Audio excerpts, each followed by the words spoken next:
Normas ABNT para trabalhos acadêmicos. Bem, a norma ABNT é uma das normas mais usadas pelos periódicos brasileiros, já que se trata da norma da Associação Brasileira de Normas Técnicas, que é uma entidade sem fins lucrativos e que procura fazer uma normalização e normatização para que exista uma padronização no uso de referências, no uso de citações.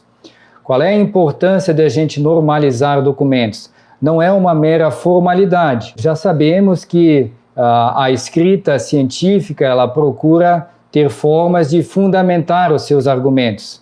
Redação se aprende desde o início lá da alfabetização, todos os anos o aluno deve fazer uma redação, então a escrita já é algo comum, já é algo normal para todos.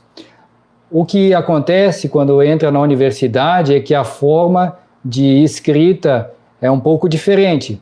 Nada impediria de essa mesma forma de citação ser utilizada também nos demais ensinos, primário, ensino fundamental, porque a ideia é que a gente fundamente de onde surgiu aquela fonte, de onde surgiu aquela ideia. Dada a ideia que a criação não é nossa, a gente precisa sempre fundamentar em algum autor, o autor que teve aquela ideia, que teve aquele argumento. Então, normalizar documentos significa garantir a veracidade e a segurança das informações. Quando a gente cita autores, a gente está dizendo que essa informação foi obtida a partir desse autor, ele foi o criador da ideia e, com base nas nossas leituras, estamos fazendo um compilado de informações e de argumentos, escrevendo com as nossas palavras e fundamentando essas nossas palavras com base nas ideias de outros autores. Então, a escrita científica tem essa característica, você deve sempre fundamentar as suas ideias. E há diversos estudos científicos sobre aquele tema que você quer tratar. Nesse caso, basta buscar esses trabalhos e citá-los. Então, a normalização de documentos permite também proteger os direitos autorais. Ao citar os autores, você diz que o direito autoral é daquele autor, mas que você está citando, e é muito importante essa citação científica.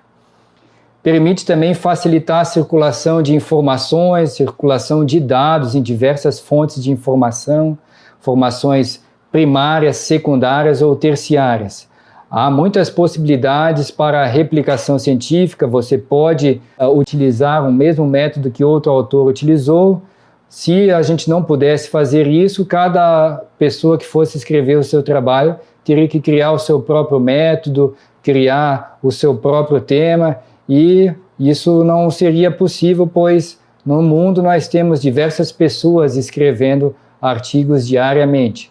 Então, a ideia de a gente fazer uma replicação científica, ou seja, citar um determinado trabalho que utilizou um determinado método e depois reaplicar, inserindo novas variáveis, reaplicar, mas em uma outra amostra, em outro segmento, é muito interessante, pois permite a comparabilidade.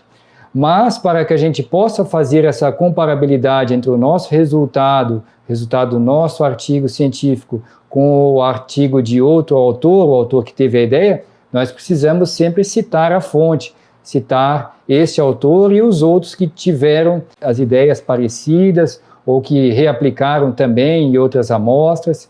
Para isso existe uma parte no artigo científico intitulada revisão teórica, também chamada de revisão da literatura. É ali que o autor do artigo deve escrever quais fontes ele buscou sobre o tema, quais conceitos estão relacionados com o tema.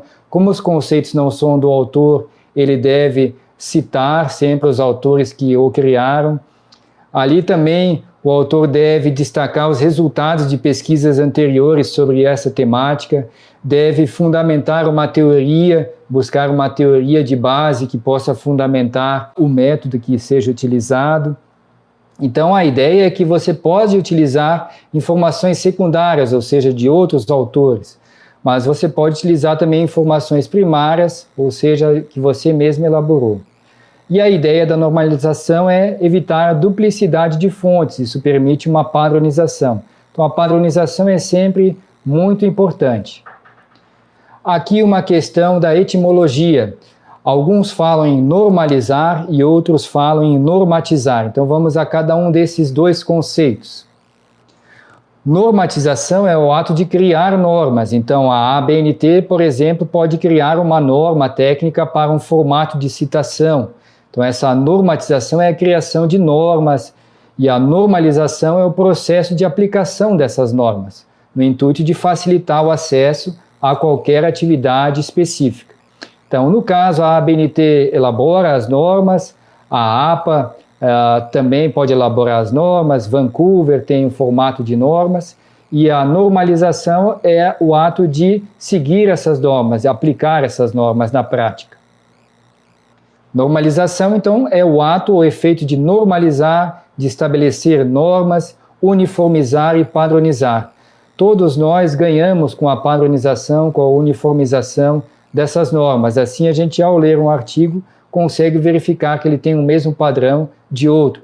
Isso é muito interessante, pois nós conseguimos ter um formato uniforme.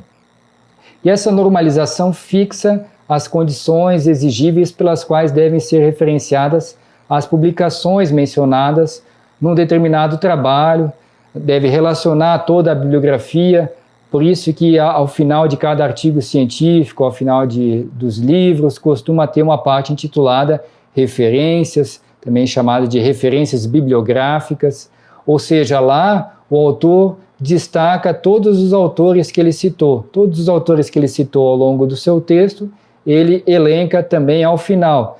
Isso é muito importante, pois para quem for ler o seu trabalho, pode se interessar num determinado conceito, em alguma determinada abordagem, em um determinado método que um autor citado no seu texto utilizou, e nesse caso ele pode buscar lá nas referências pelo trabalho completo, título, onde ele foi publicado, e desse modo ele consegue buscar facilmente. Então, é um formato interessante de padronização para os artigos científicos. Entre as formas de normatização, a ABNT, a Associação Brasileira de Normas Técnicas, é uma que se destaca aqui no Brasil. Muitos periódicos utilizam também a norma da APA, em determinadas áreas se utiliza formato ISO, outras ainda Vancouver, e na nossa área, uma grande parte dos periódicos e congressos aceita as normas da ABNT, Associação Brasileira de Normas Técnicas. Então, a ABNT é um órgão responsável pela normalização técnica no país. Foi fundada em 1940 para fornecer a base necessária ao desenvolvimento tecnológico brasileiro. As novas tecnologias surgem a partir de pesquisa científica. As novas ideias surgem a partir de pesquisa científica. Então, na universidade, o artigo científico é o palanque do estudante, do pesquisador, do professor. É lá que são expostas as ideias. Então, isso tira a ideia do senso comum de citar ideias sem um fundamento, sem uma base. Então, no artigo científico, tudo é demonstrado a partir de métodos, a partir de dados, nos casos dos estudos com métodos quantitativos, ou a partir de métodos qualitativos. A ABNT fornece, como entidade sem fins lucrativos, uma base para a normalização e justamente é reconhecida como Fórum Nacional de Normalização.